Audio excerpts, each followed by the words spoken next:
I don't know how many of you have watched the clip that the very own Gen Z leader, Morara Kebaso, actually the self-proclaimed Gen Z leader, Morara Kebaso, came out to post about 1 hour ago or so.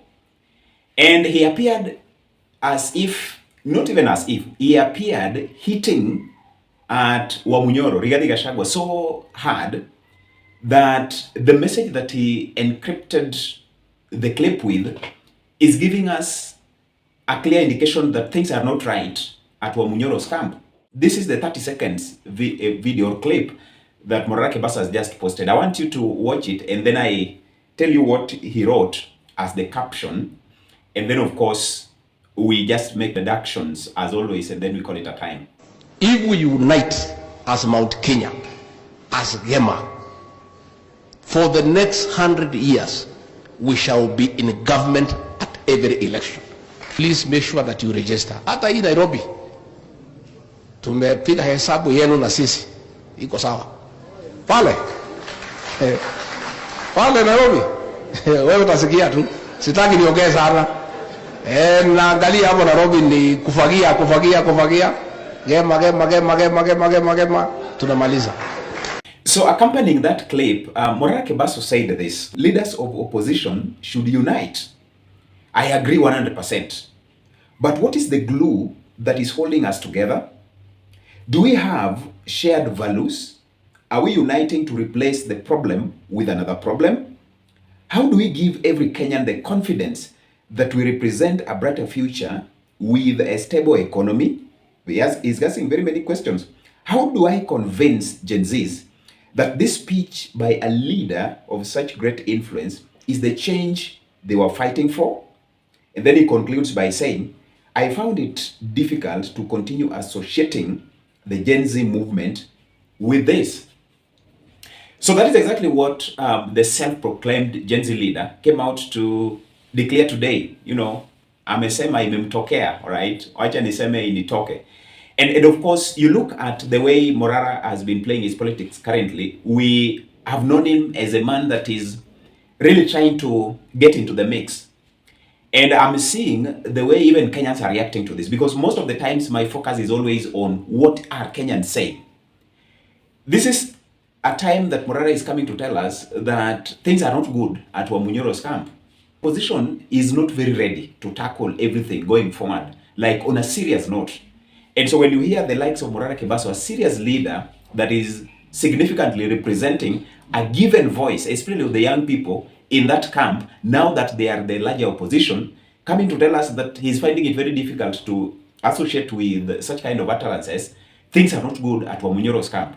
But Morara Kebaso needs to know some of the things in this murky waters of politics. Number one, I think Morara Kebaso still needs to learn a lot.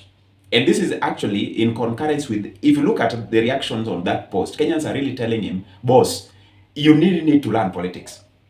In fact, somebody was trying to tell him that it's like Morara is coming with the mindset of management in politics first before getting the seat. Like he wants to play management before going political, which of course should not be the case.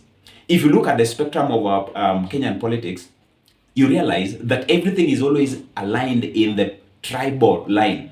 The voting, even this Gen Zs, at the end of the day, when mbivu ita onana na mbichi, all right, we will find that they will vote based on the tribal alienation. If 80% of them will go with the norm, then definitely they will vote in the tribal line, which of course is the highest probability that we are having right now. Very much probable.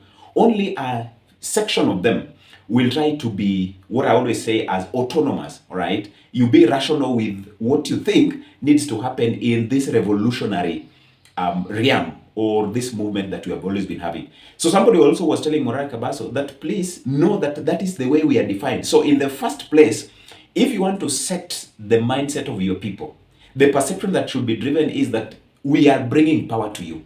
Don't tell them that I am ready to manage power. You manage it for whose benefit? Tell them that we are bringing this entitlement to you first, and then you play the politics of emotion. You make them be geared for having that entitlement. And then if you succeed, then become a good manager and succeed as a leader that, you know, Kenya really was waiting for. So he was being told, look at how you are approaching politics with a deeper sense. Because the way you are discrediting Rigiji is not putting you at the better place of us resonating with you as the best to actually tackle these things. There is always a way the politics is being handled. If you look at the way he is operating, the same thing that we have always been talking about. When you look at the likes of PLO Lumumba, he is a good man that knows how things should be done. But he doesn't have the prowess to be in that position in the first place. If you look at the way he tried politics, he doesn't understand how to play politics, but he has the knowledge. Just the same as what they always say, that the fans always play better football than the footballers on the pitch, right? When you want to spectate, we'll always tell, huyu angecheza hivi, right? But if they're taken inside, then wanakuta things are not the way they thought they were. So Morara needs to have a different mindset. And also at the same time, if you look at that Wamunyoro team, it will be very difficult for Morara to find his space.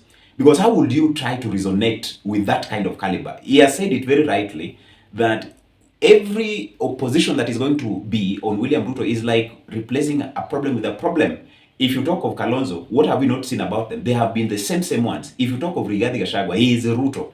All right, so it's replacing a problem with a problem. The same tribal mindset, the same way of doing things. We are not anticipating for a change. So if Morara is supposed to come in with a different breed, then he will bring in the inputs of Gen Zs. He will find it very difficult to actually shape up. Like for instance, right now he's advocating for the aspect of if the government can actually allocate 360 billion, then every Kenyan can be paid 30,000 per month.